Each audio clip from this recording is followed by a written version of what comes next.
iyada oo muddooyinkii ugu dambeeyayba maamulada degmooyinka gobolka Banaadir ay wadeen qorshayaal lagu horumarinayo caasimadda iyo qaybaha kala duwan ee degmooyinka ayaa waxaa degmada Kaxda oo ka mid ah 17 degmo ee gobolka Banaadir maamulka degmadaasi qaybaha kala duwan ee shacabka ay soo bandhigeen talaabooyinka dhanka horumarka leh oo ku tilaabsatay degmada Kaxda gudoomiyaha degmada Kaxda iyo maamulkiisa ayaa ka waramay talaabooyinka dhanka horumarka leh oo ku tilaabsatay degmada Kaxda ee ka mid ah degmooyinka gobolka Banaadir markaan u iimaanayna degmadan xarun degmada way dhisnayd iskuulaadkana waa dhisnaayeen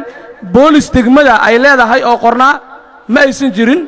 waxaanu ugu mahadcelinaynaa dadkii aanu noo fududeeyay iyo dawladdeena sharafta ayaanu ugu mahadcelinaynaa oo qayb ka qaatay xataa gudoomiyihii hore inay booliskii intii la qoro ay soo gudbaan magacyahoodii ayadoo aan rajaynayno xaruntii booliskana in la dhiso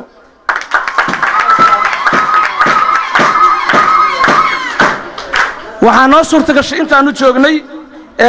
dhismaha MCH cusub oo weli shaqo bilaabin waxaa ka mid ah waxyaabaha hawlihiisa ay socdaan waxaa ka mid ah masaajid iyo malcamad isla socdo oo ku fadhiya ilaa 4 boos oo ay noo fulinayaan ayadana oo ku yaallo wuxuu ku yaalaa waaxda Shimbiroola ayuu ku yaalaa asna way socotaa dhismihiisu wuu socdaa mar dhow inuu soo gabagaboobo ayaan rajaynaynaa waxaa ka faa'iideysan doona hadduu Ilaahay yiraahdo ummadaani degan degmada Kaxda ayaa ka faa'iideysan doonto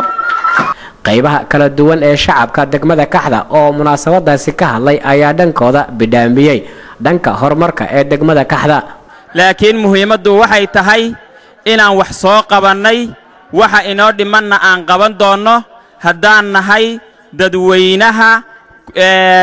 ku nool gobolka Banaadir gaar ahaan degmada Kaxda qaybahooda kala duwan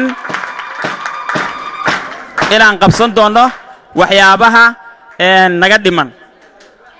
gacmo wada jiray wax ku gooyaan Cabdi Casiis Ibrahim Axmed Okay TV-ga Universal magaalada Muqdisho